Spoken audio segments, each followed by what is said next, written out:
It's time once again for Evidence for Faith. Welcome, everyone. I'm Keith Kendricks. And I'm Kirk Hastings. Evidence for Faith is an apologetics ministry, which means defending Christianity.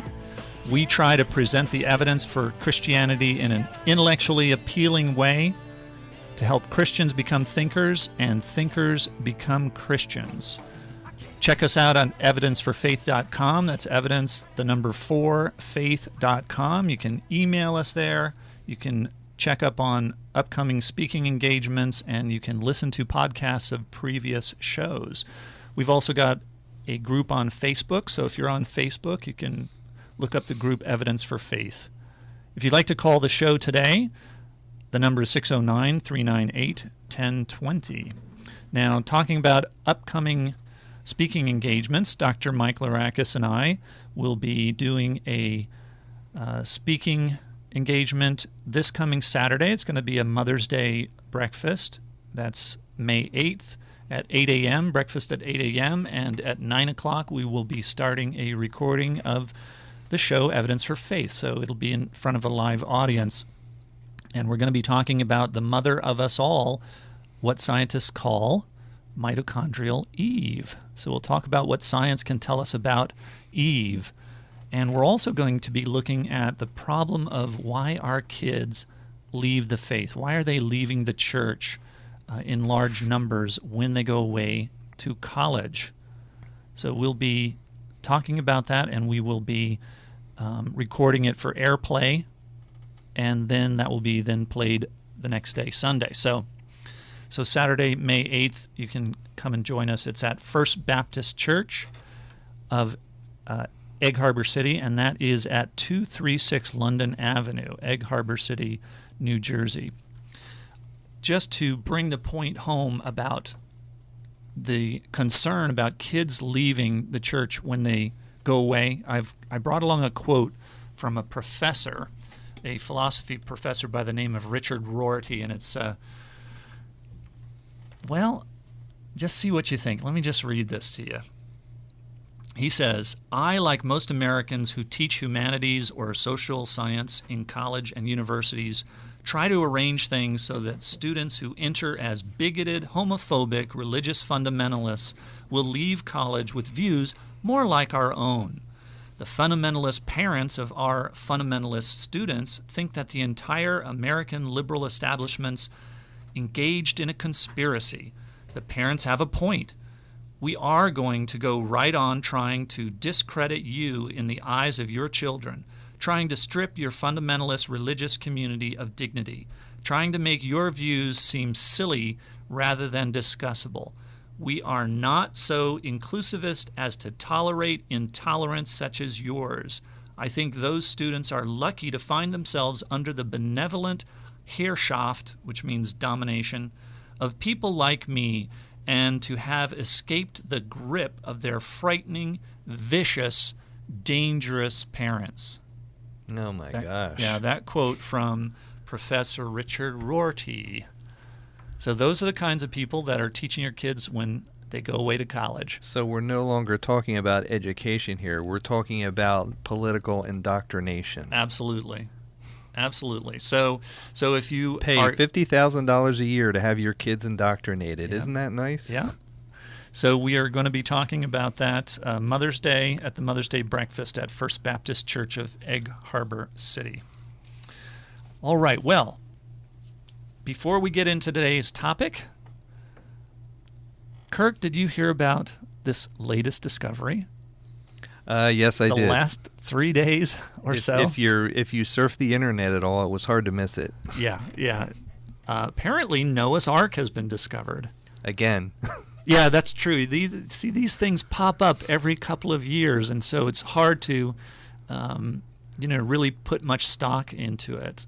The latest one, I think, back in late '80s, was this kind of biblical explorer guy who's found just about everything else, supposedly, and he claimed also to find Noah's Ark, and that one didn't come over very well. I didn't really buy that one. It looks like it's a geological formation, but anyways, this seems to be this I was very impressed with actually when I first saw the photographs, and they've actually got video coming out. Did you get to see the video clip?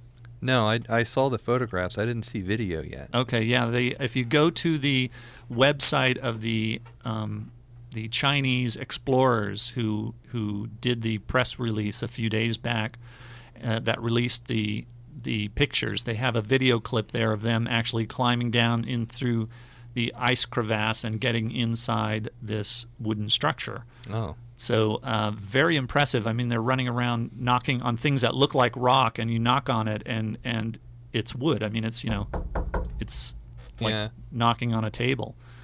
So it really is very impressive, and the rooms are huge too. Yeah, I think there's 7 rooms. Most of them are small.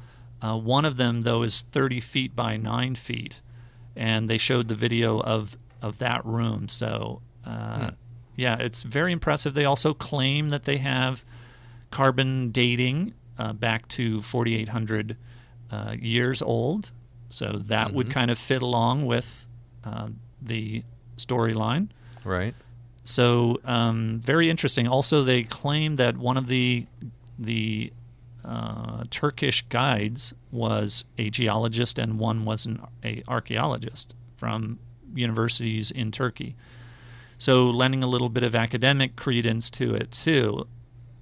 But then the problem comes, and this is why you have to be careful. Anytime you hear some new argument, if it sounds convincing, if you're not just put off by it right away, but if it sounds somewhat convincing, it's always a good idea to search for someone opposing it and see what they have to say. It's kind of like being on a jury, and you hear the prosecution. Usually prosecution goes first, so you hear the prosecution give his case, and you know what? Sounds believable. Mm-hmm. Well, if you voted right then, guess what? Just about everybody gets hung, right? Right. So, but you have to wait. You have to hear the other side. So I always find that it helps to listen to both sides of an argument before you really try to decide which side you're going to come down on, because you never know. The first one may convince you, but then the second position may come along, and you'll be like, oh, yeah. Okay, well, I guess I changed my mind. Exactly, and that's it. In fact, there's a Bible verse, I should have looked it up, that discusses that. So you do have to look at the other side. So searching, doing some web search, found that there is a climber who was apparently part of an earlier expedition, and he's claiming that it's a hoax, and he says he has contacts in the small village that's at the base of the mountain where most of the exploration starts from. And he says that he knows because he knows the person and he knows what truck was used to haul the wood up into the mountains. So those claims are going to have to be checked up. I mean, actually looking at the photographs and looking at the video, if this is a hoax, it is extremely elaborate because there's a lot of wood up there, and we're talking the 13,000-foot level, well above the permanent snow line.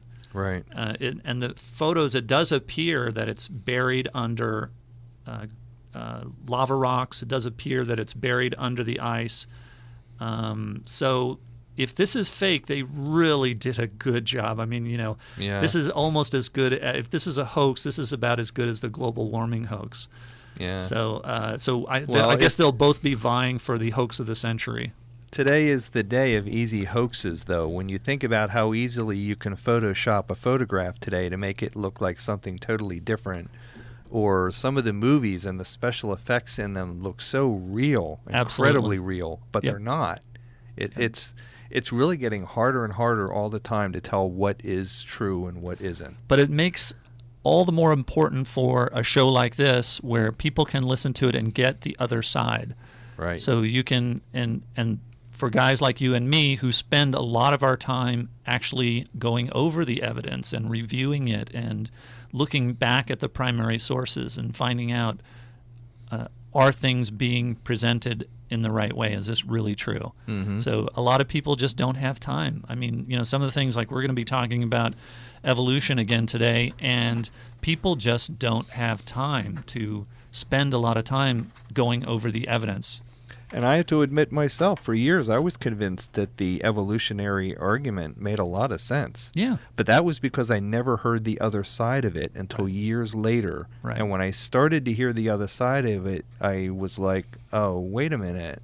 Maybe this isn't so credible after all. Well, you are listening to Evidence for Faith. I'm Keith Kendricks. I'm Kirk Hastings. And you can call us at 609-398-1020. And we do have a caller on the line, so go ahead, caller. Well, what makes the Noah story and the flood story very questionable, there's a lot of details about that story that you would have to figure in if you look at the life today as we know it. For an example, after the flood was over, let's say Noah let all the animals out on dry land. Don't forget, after the flood, a number of the animals were carnivorous, meaning they ate other animals. So if you only had 2 by 2 went in and 2 by 2 going out, if the carnivorous animals ate those who were not carnivorous, how would we today have, for an example, horses, cows, dogs, cats, and so forth that normally eat grass? How would those creatures would have survived the ark? That's an interesting question. You're saying that how did all the carnivores that came off the ark probably ate all the non-carnivores? Right. That's right. And okay, Keith, how do you handle that one? Well, for one thing, don't forget that they were on board the ark already for, I believe, almost a year. So they obviously were not eating each other then. If this, there's been many examples of animals such as lions and tigers actually being herbivores. So while it may be normal that most tigers, most lions, as an example of carnivores, eat only meat, in actuality, they survive quite well eating cereal, eating grains, eating vegetables. So, and there have been examples of this published. So it's actually, as far as health-wise, there's no reason why they had to eat meat. So remember also that, this is God protecting the animals through the flood and actually brought all the animals to Noah himself. Noah didn't have to go and gather them. So, right. So God was actually God exerted intervening. some kind of force over them to bring them to the ark to begin with. So Correct. Why wouldn't he tell them not to eat the little ones? Right. Kind of inhibit their instincts when they first came out of the ark, so that they wouldn't eat each other and make everything he just done, right. nullified. Does that help a little bit? Yeah, I'll give you that point of view. But now here's another one I'll throw at you. After the flood, Noah, don't forget, lived at a time in which there was very little transportation. I don't even think sails were created up until the Roman Empire, or the Greek Empire was the first time even sails were created. So that presents a question too. How did Noah get faraway animals such as the polar bear, which only lives at the North Pole, the koala bear, the duck-billed platypus, and other animals that only live in Australia? How was Noah able to furnish transportation all the way back thousands of miles from where the ark was? The ark landed somewhere in what is now modern-day Turkey, I think, right, in the Middle East. How was he able to transport these animals those faraway distances along with their food and drop them off there and then come all the way back to the Middle East again? How would you answer that one? Okay, well, he didn't deliver any animals anywhere. The animals were released from the ark and they scattered. Now, seeds and plants wouldn't have had any problem regrowing. You would have had plants growing all over the earth immediately. So food for the animals wouldn't have been a problem. The interesting thing is that I don't know if you're aware of how they've been mapping out the DNA of human beings. National Geographic has been sponsoring a lot of this research, and they're showing how human beings spread from the if you look at the data, it actually shows the Middle East, the starting point, and then spreading across the earth. Are you familiar with that at all? Not really. Okay. Well, they've tracked how human beings came out of the Middle East and spread across the earth, but they've also now begun to do that with animals. They just finished the dog, and they found that all dogs across the entire earth are related to the Middle Eastern wolf. So the Middle Eastern wolf is the prototype animal, and then they evolved and adapted as they spread across the earth into different species that are across the earth, and then human beings found them useful and started using that microevolution, that adaptation ability of animals to create all of the breeds that you see today. So there's some exciting scientific information coming out about that really fits in with the Noah story. Obviously, we also have to remember that there weren't polar ice caps before the flood either, because the entire climate of the Earth changed before and after.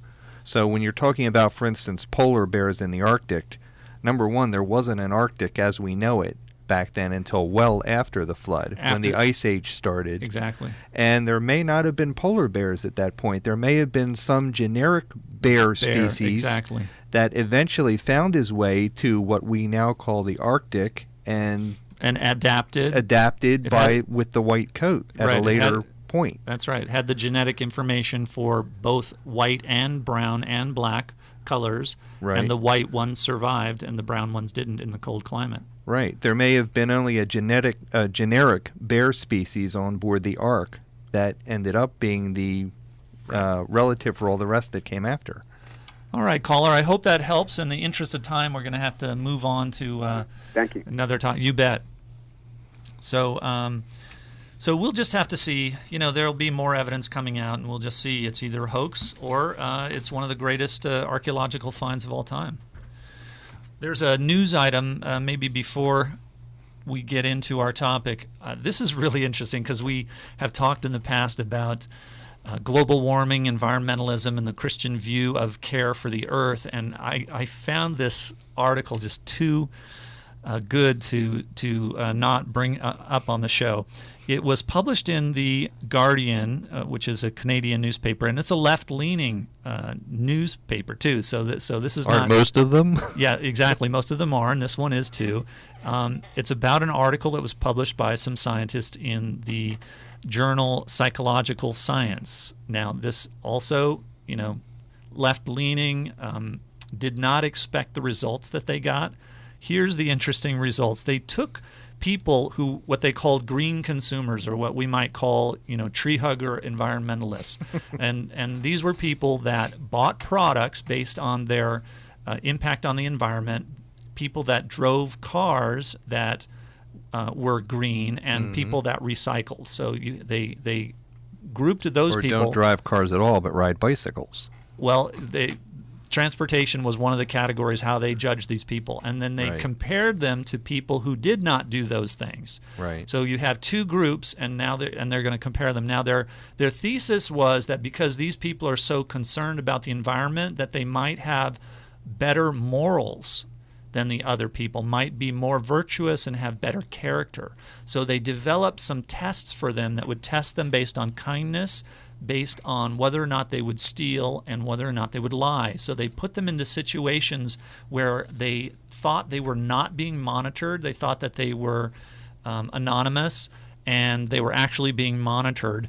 And it turns out that the environmentalists were less kind, were more likely to lie if they could, and were even, the biggest one was stealing. They were 6 times more likely to steal than the non-environmentalists.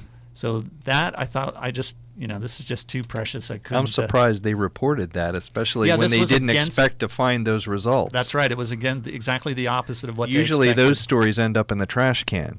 Yes, a lot of times. So, just something. I guess I'm just. That's very interesting. Yeah. Hello, my friendly environmentalist friends. All right.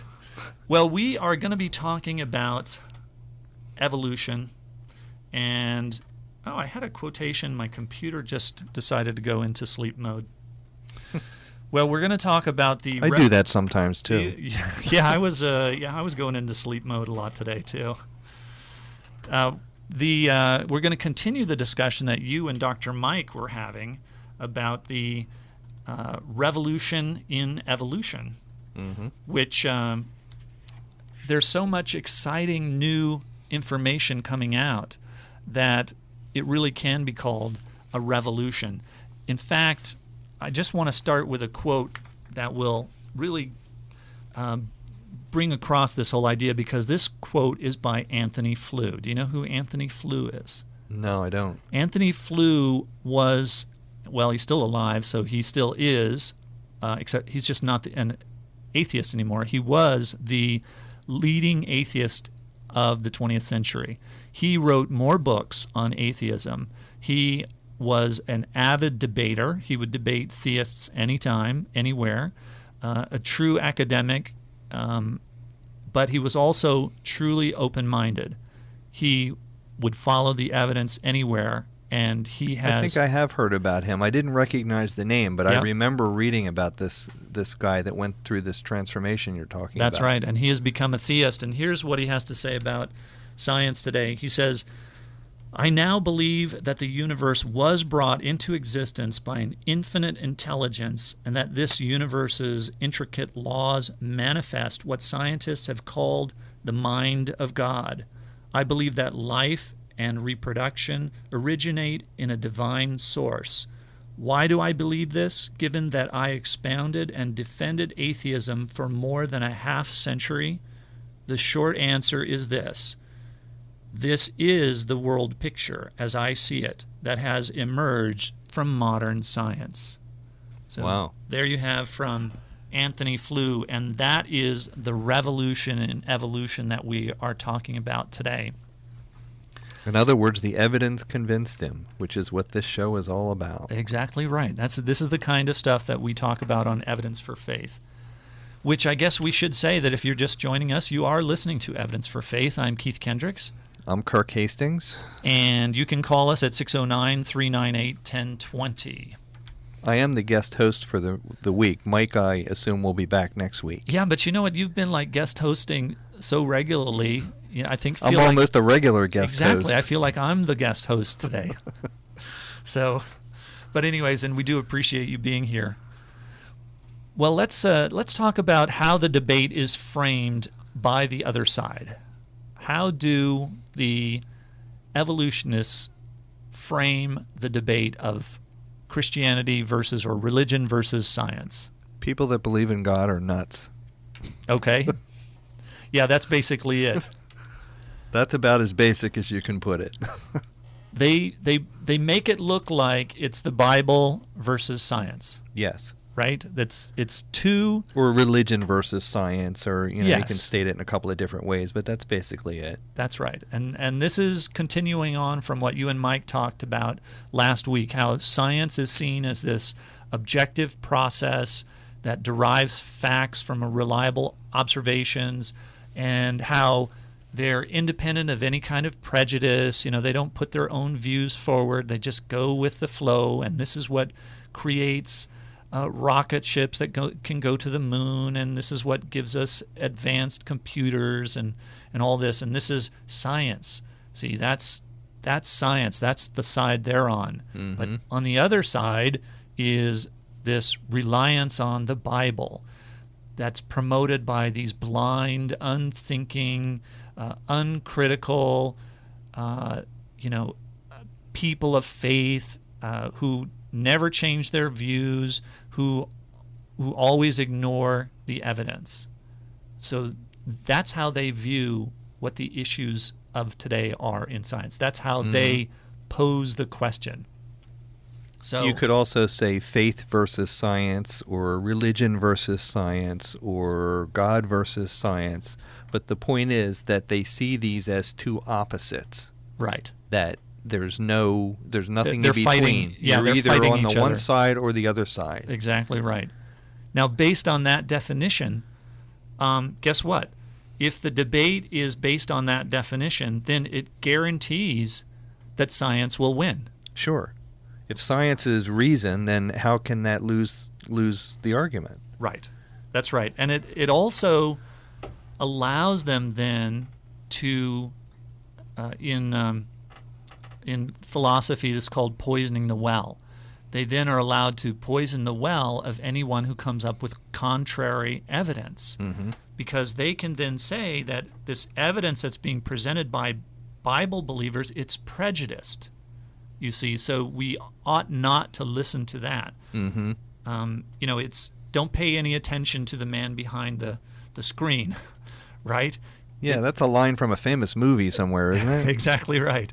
Yeah, don't pay any attention to this guy. The one with the Tin Man and the lion and the other guys? That's right. Yeah, he's just a Bible believer, so Right. don't listen to anything he has to say. And as we said earlier, most people don't have the time or the ability to check out the evidence for themselves. Right. So they're subject to this philosophical trick called poisoning the well. Right. So if I poison the well, nobody's going to drink from it, right? The well is Right. poisoned. Don't drink from this well. You can't trust these people. It's like even if you're out in the desert and somebody hands you a glass of what looks like water, but you think it's poison, you're not going to drink it.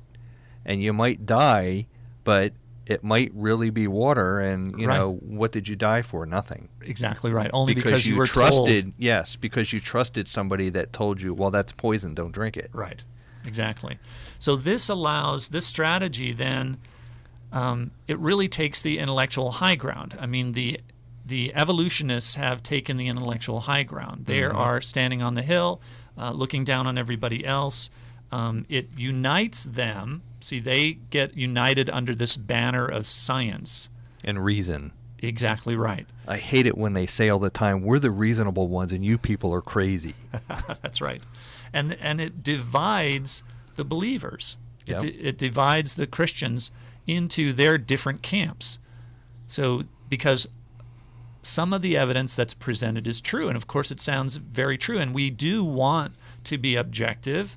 We do want to examine the evidence. So we get divided by this issue of faith versus science, and it's unfortunate. What we need to do is figure out a way for Christians and believers, theists, to unite and create a way to divide the opposition.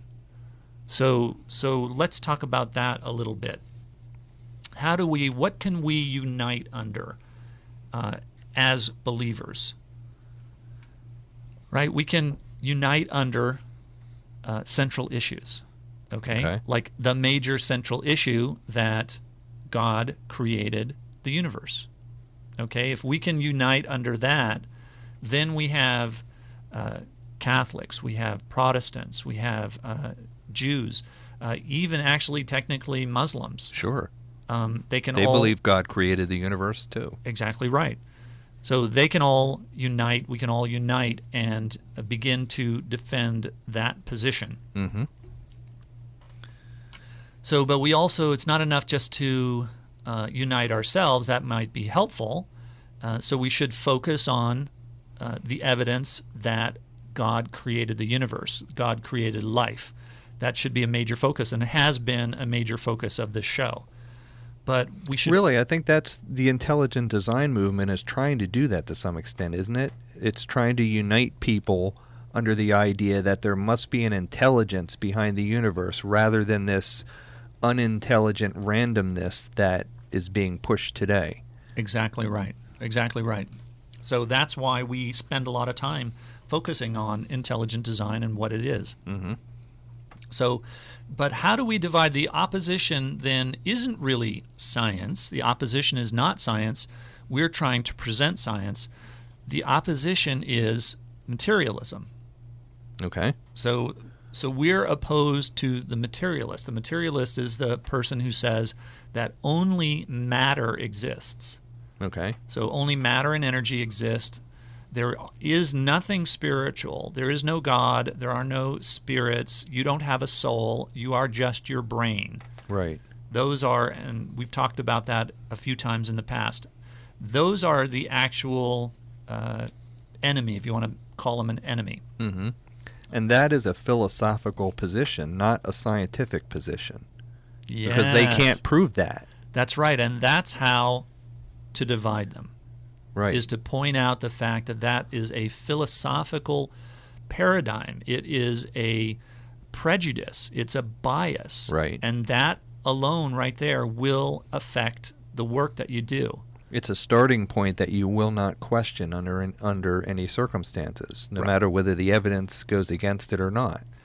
So what we wind up having then is two definitions of science, and they're not compatible. They're not side by side. They actually conflict against each other, and that's what we need to point out. So in our culture, there's really two definitions of science. So the first is this view: science is based on an impartial, factual, repeatable observations. It's fair. Yeah, Mike and I talked a little That's about this right. last week. Yes, you about did. the definition of science. That's right. So it's fair. It's supposed to be open to free deliberation of all ideas. Ha ha ha. I'd like to see that someday. It's repeatable. You can It's experiments. it's show trustworthy. it. It's the kind of Right. thing that makes cars get better gas mileage today. Right. You know, it's the kind of thing that allows us to communicate around the world instantaneously. It builds better computers. Yes, it puts satellites into orbit. Right. So that's the trustworthy part, and a big part of that is following the evidence wherever it leads, just like Anthony Flew did, who left materialism and became a theist. So, so this needs to be free of any kind of political involvement. We don't want political authority over it, but we Right. also don't want religious authority. You know, we don't want this to be kind of supervised by the church, Right. right? Like, for instance, if the Pope said it, that's it. We don't question it. Exactly, yeah. Type of thing. I'm not picking on the Pope, but you could insert any religious leader in there. Exactly right. So no biases. It has to be open-minded. So then, but then there's an opposite view, a different definition of science, and that's what we're really seeing today, and what this show fights against. Right. And that's that this view that science is devoted objectively or devoted initially to a specific prejudice, to a specific viewpoint, materialism. Right. That its science is basically dedicated to materialism, that they have to start with particles in motion, with laws of physics, and that you can only appeal to forces like chance and law-driven behavior, those kinds of things. You know, it's essentially chance has to play this like a role of a substitute designer. Mm-hmm. Okay? That's the definition of science that is illegitimate, because it already starts out with its conclusion of materialism. You start with the assumption that everything in the universe is matter and energy, and then you go from there. Right. Exactly right. But, now the thing, prove that everything is just matter and energy in the universe. Well, we assume that. Exactly. Yeah, but prove it. Well, I can't. That's right. In fact, we've even shown evidence on this show that of things that exist that are not matter and energy. Right. But like your thoughts, for instance. like your thoughts, for you instance. can't dissect somebody's brain and find their feelings and, what they were thinking this morning in there. That's It's right. It's not there. Yes, that's right. Or software. There's Right. another good example. Software. Software is not physical. I still haven't figured that out. I don't know how my computer does what it does. When I was a kid, I couldn't figure out how a record plays. How can you put a piece of plastic on a record player and put a little needle on it and get all that music and sound out of it? I still haven't figured that one out. You And still haven't figured CDs, it out? forget it. CDs are even worse. How do you get all this music out of a flat little piece of plastic? Yeah, when for kids, I mean, some of the stuff made sense when we were kids, but for kids today, it must really be a magical world. Yeah. You just push buttons, food gets hot. And they take There's a no lot fire. of things for granted. I don't think Yeah. a lot of kids even think about, well, how does this work or how does this do this? They just enjoy it and, that's it. That's just the way things are. Yeah. And I guess for a lot of prehistoric cultures that were stuck in magic and spiritism, that's just the way things worked too. There were spirits in the rocks and spirits in the trees. And But isn't it kind of magic when you can put a little plastic disc in a DVD player and get a full color Technicolor stereophonic movie out of it? Well, we don't want our scientific listeners to kind of I'm just kidding, Yeah. audience. It's we not magic. It's scientifically explainable. I just don't understand it. There you go. So now, given this definition of science, though, if this definition of science, this materialistic view of science, Right. then evolution must be true. Sure. By There's definition. no other way to go. Exactly right. Exactly right. Now, if so you ask the question, then, can non-living things, non-living molecules, combine to form life? Right. What would be the answer according to this? According to the science that I understand, that's impossible. Okay. We're talking about spontaneous generation, which was disproved long ago. But not according to this view of science. Science as materialism, of course, that's where life came about. Where else would life come about from? Then that's not traditional science. No, it's not traditional science, and that's where we have to point our forces the most, because it's just taken for granted. The fact that you are alive right now proves that you came about by a materialistic, non-theistic process. So there has to be, if it's not Darwinian evolution, these scientists will say, these materialists, then Right. it was something very much like it. That's what they'll say. Right. What if you say, well, God did it? No, God didn't do it. That's religion. See, You're a religious nut then. You're outside the realm of science. Right. Because they've predefined science as materialism. So this second view of science trumps the former view, no matter what. It's funny how some scientists will say that science cannot deal with the idea of God, therefore that's why we don't pay any attention to it. But on the other hand, they're saying science has proven that there is no God. Yeah. Which they're not both the same thing. I don't mind it when they say, well, I'm a scientist, I can't deal with the idea of God because my science is not made to deal with that kind of a subject. Right. That's fine, and to some extent I agree with that. It's the people who say, because I can't deal with it, he can't possibly exist. Exactly right. That's who I have a problem with. That's right. And that's the kind of atheist that you run into all the time that write lots of books. Sure. Yeah. Richard Dawkins, right up there. Exactly. Well, if you're just joining us, you are listening to Evidence for Faith. I'm Keith Kendricks. I'm Kirk Hastings. And you can call and join the conversation, 609-398-1020. So what we need is a strategy where we can divide these two definitions, where we can really make it clear to people the difference between the two. Right. So what happens if it turns out that the evidence tends to lead actually in one direction due to the data, that there is actually an intelligent designer? What happens if the evidence shows that things are, it looks like there really was an intelligent designer? Materialism leads in an opposite direction. So it's saying that materialism then can be shown as just merely a philosophical commitment. It's an ideology. It's a paradigm. It's a bias. Right. So our goal, and our modern media has a lot to do with this too. The media, for the most part, trumpets this idea of Darwinism and evolution, and God, science says that God doesn't exist and all, which is why I think a lot of people think that. yes, If the New York Times were to come out tomorrow with a headline, "God is proven real," then a lot of people, I think, would automatically believe that. They wouldn't even necessarily read the article. Just because the headline of the New York Times says that, Yes. it must be true, and they would turn 180 degrees around and believe it. I agree with you. I think that's probably true, and Yeah. that's based on Unfortunately.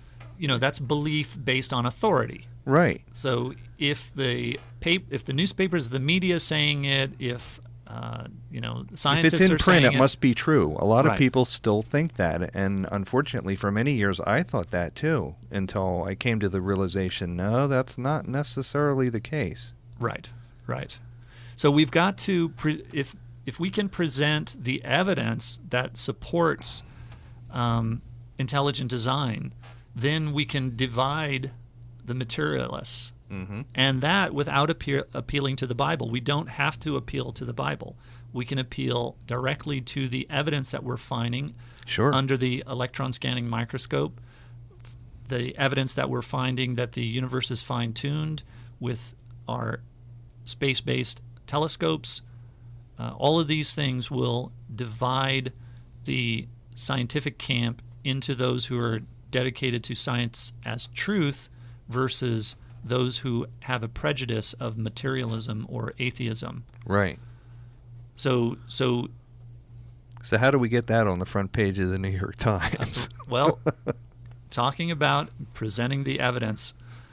So, and recognizing, letting people understand that it is a legitimate issue to question scientists if materialism, if they're not really reading into their work. Are they reading into their evidence the materialist viewpoint that they have? So that's this revolution. That's the new revolution in evolution. It's changing the way things are talked about, changing the way the whole argument is discussed. Framed. Yeah. Yep.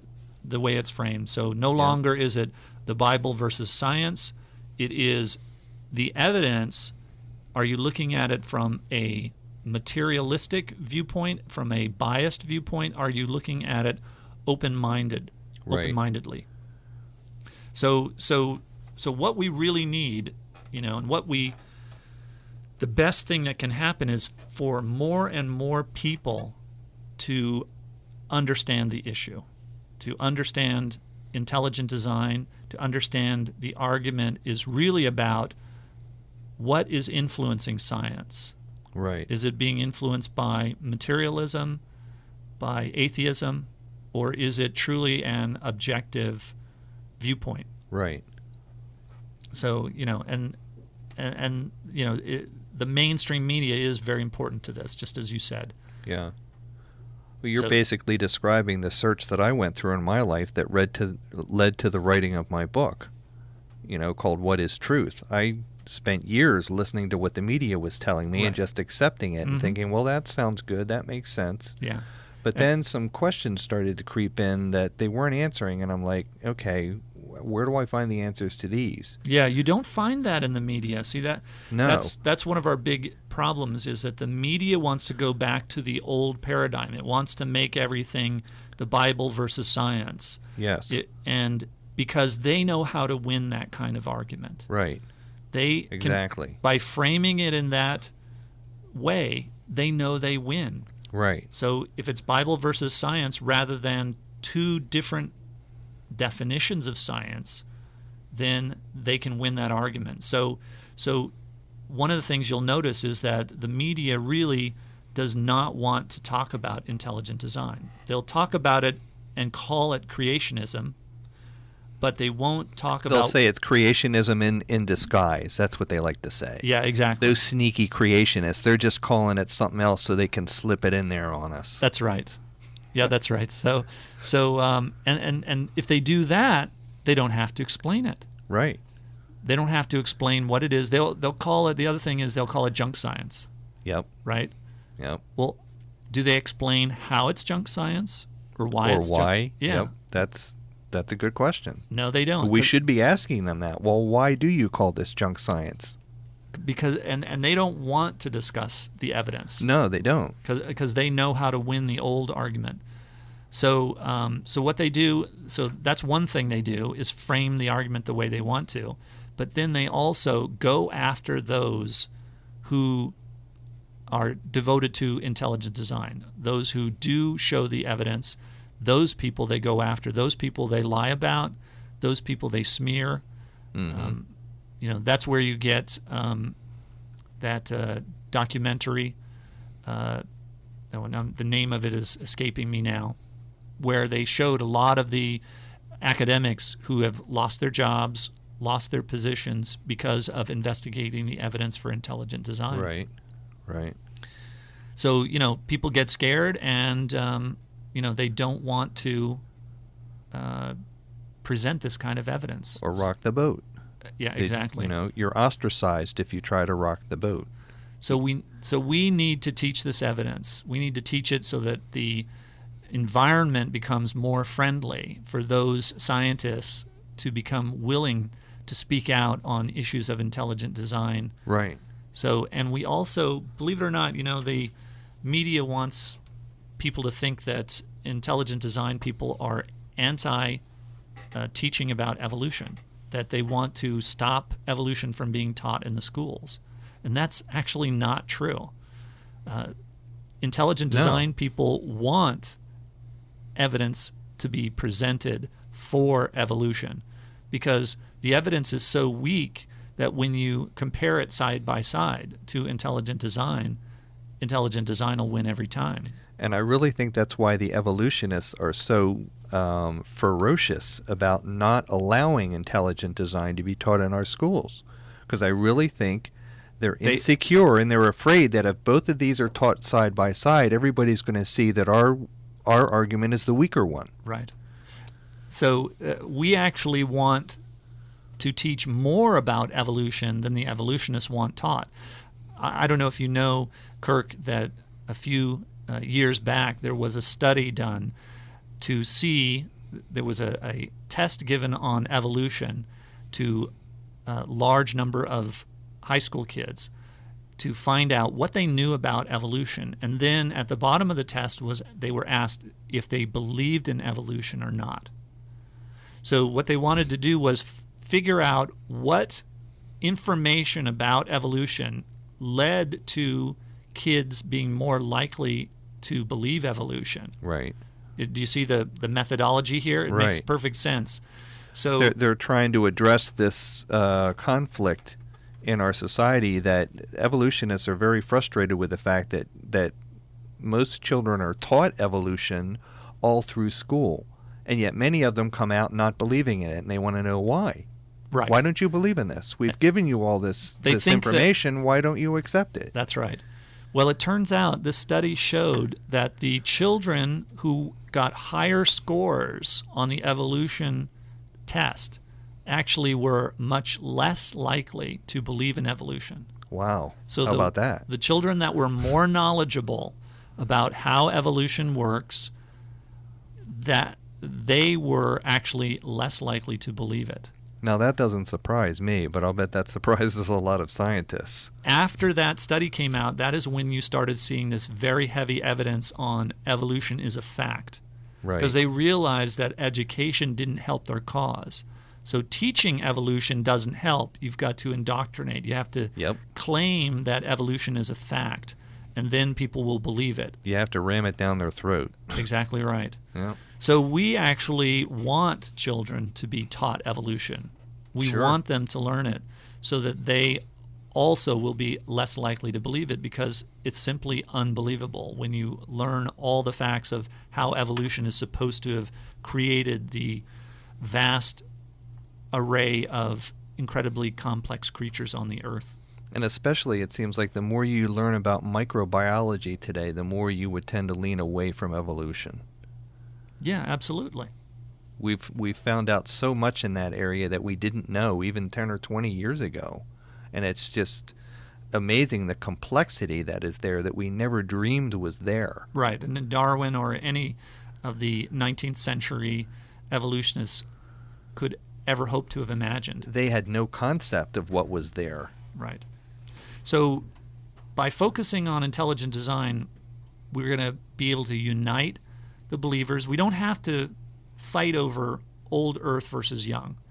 You know, for instance, how important is it for this Noah's Ark thing? You know, we're probably never going to get past any kind of impasse, because even if there is a huge wooden structure on top of Mount Ararat, indicating some kind of a young Earth, that the scenario of Genesis is true, people will just say, well, it's just a building. You know, they would always find another explanation for it. Exactly right. So it's the young Earth versus old Earth battle is really a losing battle. I think it's maybe, and that's something I don't think you can really scientifically prove either way either. Well, whether you can or not, if you could, it would require a tremendous amount of evidence, because the amount of evidence on both sides is legion. I mean, it's just massive, and you've looked through the evidence yourself in preparing your book, so you know that you can just spend decades studying the evidence pro and con, and I've wavered back and forth because the evidence is really strong on both sides. But so while Christians are fighting each other over young versus old, we're losing the main battle over God created. Let's decide first whether God created it all or not, and then we can worry about how old it is. Exactly right. All right. Well, we only have a few minutes left. Okay. Maybe like 3 minutes left. I've got a couple of news items that I thought I would share. And let me just pull up.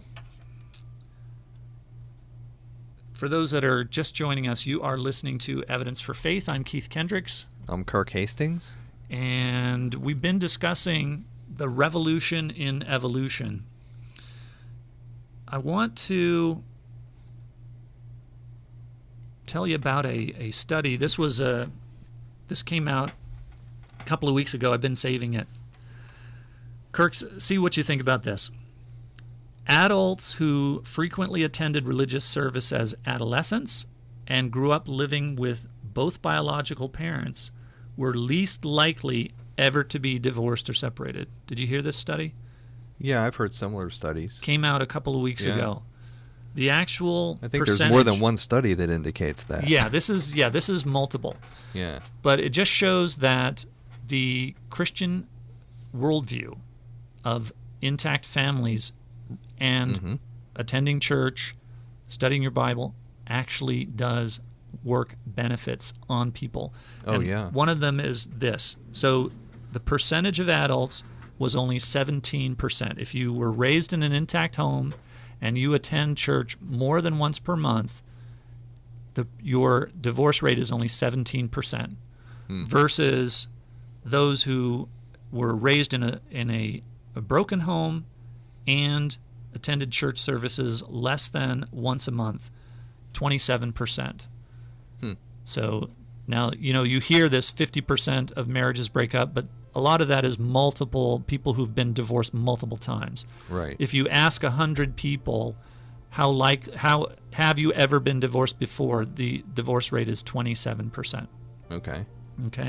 So, but it's only 17% if you were brought up in a intact home and attend church services. I've heard similar studies recently too that say that such people that go to church and come from intact families are healthier and live longer too. Yes, yeah, we've showcased some of those studies right here on Evidence for Faith.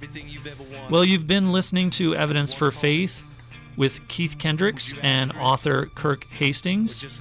Join us again next Sunday at 4 p.m. for more reasons to believe, and always remember that the best reason for being a Christian is because it's true. But to keep on the electric, what a ghost town. He knelt down, don't know how. He opens his